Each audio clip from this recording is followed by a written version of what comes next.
Okay guys, we're finally here. It's December 4th. So my first official doctor's appointment since my HSG exam.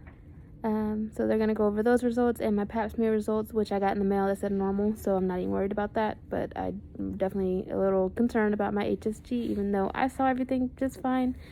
They could have saw something different. So just waiting in the lobby. Me and my friend. That's the Christmas tree. So we'll keep you updated.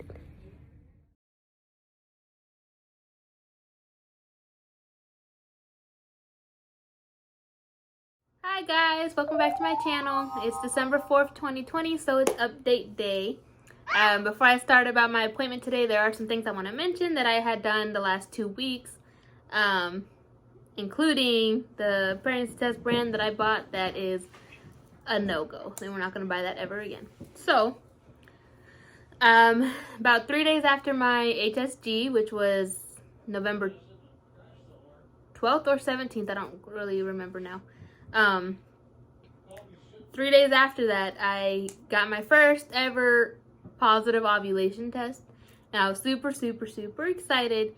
But for some reason, it only lasted 1 day. Like, it literally was not positive in the first half of the day, and then I took it. Well, it wasn't positive at my noon testing time, but then all of a sudden it was positive at like 5 o'clock. And then, you know, you do the baby dance or whatever because it's positive. And I was going to continue to do the baby dance, but the next day it was negative. There was barely a line, and then every day after that was barely a line. It was all negative. So I don't know if that was just like a weird little fluke because I just did an HSG, but that's the first time I ever seen a positive on an OPK ever, and I took like 5 of them, and they were all positive. So that was an exciting moment for me. Well, Thanksgiving has come. I was having some symptoms. I was in Fairbanks at my friend's house, and I was having some symptoms. So I was wondering, maybe, possibly, the HSG did its miracle, and naturally I just did it by myself, and that'd be awesome. So I bought one of those early day testers, the cheap ones from Walmart. They're like $6 here in Alaska. And I took that with first morning urine, and I saw the faintest little line, and I was super excited. I was taking pictures of it. I was trying to show my friend. She couldn't see it. Honestly, you had to like strain your eyes to see this line. And I just knew, because everywhere you read, it says a second line, no matter how faint, is a positive. So I was like, oh my God, I think we did it. This is it, blah, blah, blah. I was really excited. I even recorded a video for her trying to get her to see that second line, and nobody could see it. So, kind of find out, I did a lot of research on it. Read. Because another friend of mine had mentioned, maybe try a test with the red dye and not the blue dye, because the blue dye is known to have evap lines that are, sometimes people believe they're positive when they're actually just evaporation lines. Kind of find out, did a lot of research on it, and it was so true. Even though that line was in the middle, it wasn't like off to the side like most of the tests I saw on Google were. It was in the middle, like where that line's supposed to be that shows up that says that you're pregnant. But I took another cheap digital, it was like $7, and it said not pregnant. And I also took my little TP strips that are red dye, and they said not pregnant. So I was like, okay, well, guess that was a no, and I'll never buy that pregnancy test again. So I have one in my bathroom that's just never gonna get used. So fast forward to today. So that happened earlier this week. It was like Monday.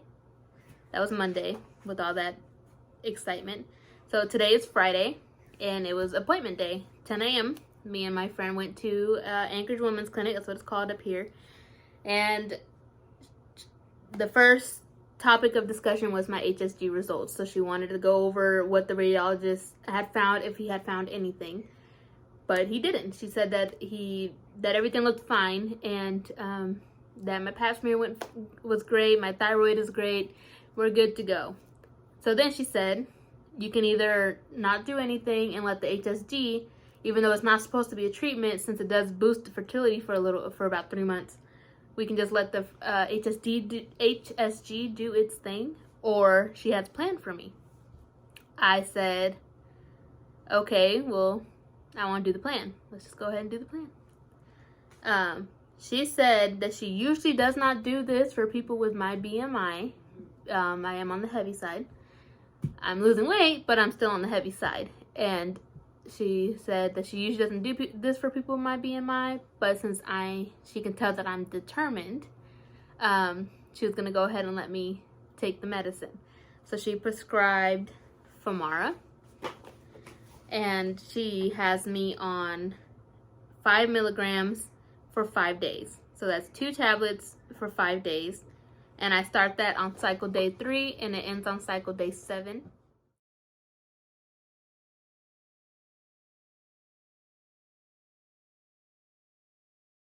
I go in for an ultrasound cycle day 12, a transvaginal ultrasound on cycle day 12 to see the size of my follicles and see the quality of them. And then from that, she can kind of predict when I'm going to ovulate, and she lets me know, and me and hubby take over. And then after that, I'm supposed to take a at-home pregnancy test probably around the time my period is due. And then if I don't have one by cycle day 35, then I can take another home pregnancy test, or I can come in for a blood pregnancy test. In the meantime, she said I don't have to because she can tell me when I'm ovulating or gonna ovulate, but if I want to, I can take OPKs at home to see that positive and to do my thing to confirm, I guess. I don't know. But she seemed pretty sure of herself that I wouldn't have to do it.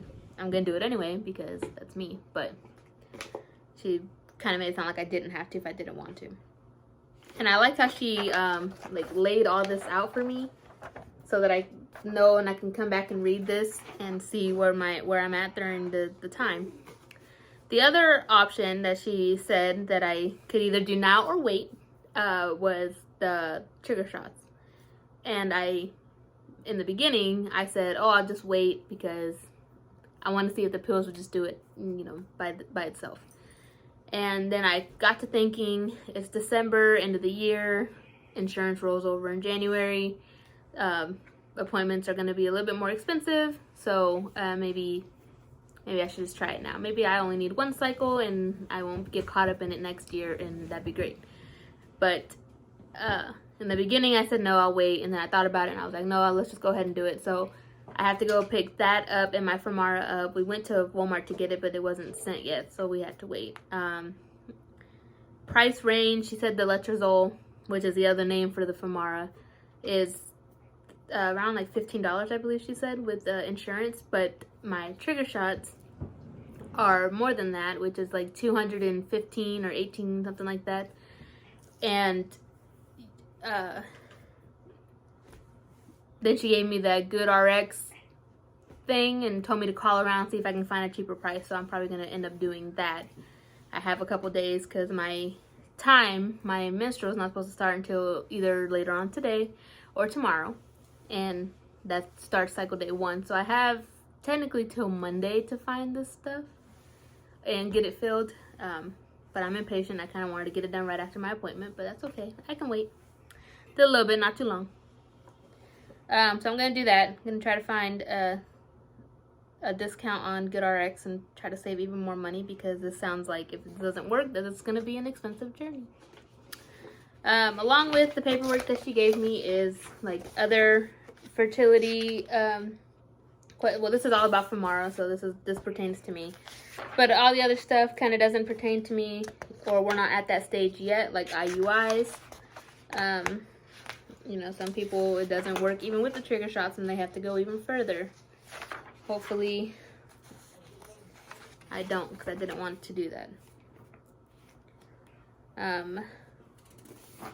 She also explained like the chances of multiple pregnancies, that they're not that high. A lot of people believe that you'll get pregnant with twins by using fertility drugs. And although you can get pregnant with twins, the percentage isn't that high, and also I mean, you get pregnant with twins naturally, so don't matter. Let's see.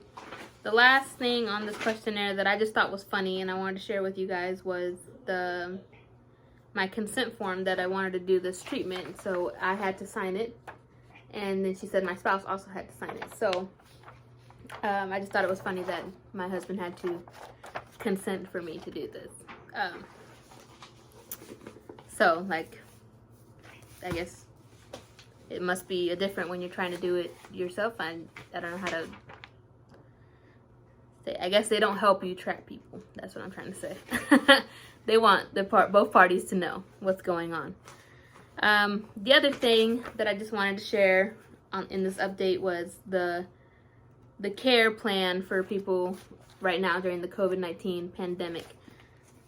Because this is new for everybody.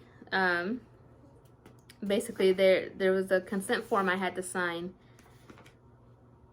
for how they treat their patients during the pandemic currently, and I just had to agree that I won't come in if I had any symptoms, and you know, just whatever else this mentions. I actually haven't read it yet. I just signed it, which is terrible. But my husband also had to sign the consent to this one as well. Still funny. And last, I jumped ahead a little bit, not even at the ultrasound stage, but I wanted to know what the plan is once I get pregnant, if I have to go by myself or what, because this is my first child, and clearly I want my husband to be there for ultrasound appointments and everything, just to assist in everything and be a part of it, because I know some states only the mom can come in and that's it, and I don't think that's fair, especially when you're sharing that together. So I asked, and she said that at this facility, one other person can come, and so my husband can attend all my appointments with me. So that's exciting. We don't have to miss out on anything. I don't have to record anything for him. He's gonna be there. And I should have kind of knew, because when we went to my appointment today, my friend came in the room with me. So if my friend could come to that appointment, I don't see why my husband couldn't come to an ultrasound appointment. But I just had to confirm for my well-being. But guys, that's all I have for this video. That is my update. That is my plan. And hopefully my next update will be positive pregnancy test and not another cycle. But if that's the case, yeah, it's God's will. So we'll just leave it like that. Like last time, sending you baby dust. Send me some baby dust, and have a good night.